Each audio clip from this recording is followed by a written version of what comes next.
രണ്ടാമത്തെ കൂടി കറങ്ങും. ഈ പിന്നെ രാഷ്ട്രപതി ഭവനിൽ രാഷ്ട്രപതിക്ക് നേരെ നോക്കിയാല് ഇന്ത്യ ഗേറ്റ് കാണാം. അങ്ങനത്തെ ഒരു സംവിധാനത്തിലാണ് ഉണ്ടാക്കിയത്. അവിടുന്ന് നേരെ നോക്കിയാൽ നമുക്ക് ഗൂഗിൾ കാണാം. അതിന്റെ ഓപ്പോസിറ്റ് ഇന്ത്യ ഗേറ്റ് കാണും. ഇവിടെയാണ് റിപ്പബ്ലിക് ദിനത്തിനും സ്വാതന്ത്ര്യത്തിനൊക്കെ നല്ല പരേഡുകളൊക്കെ ഉണ്ടായി.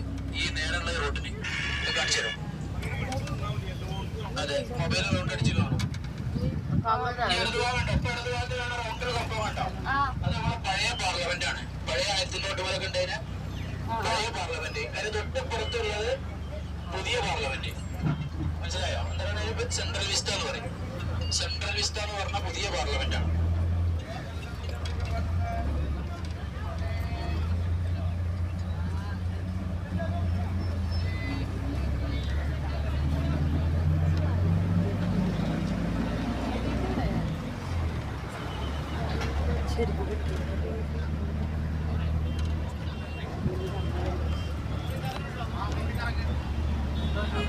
ഇനിയും കറങ്ങിയാണ്.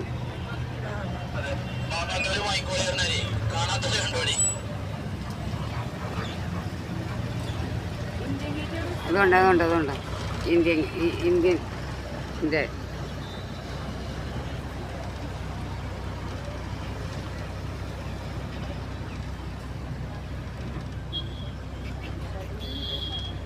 രാഷ്ട്രപതി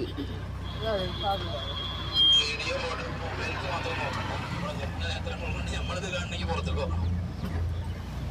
അത് നടന്നോട്ടെ. അതിൻ്റെ അടിയിൽ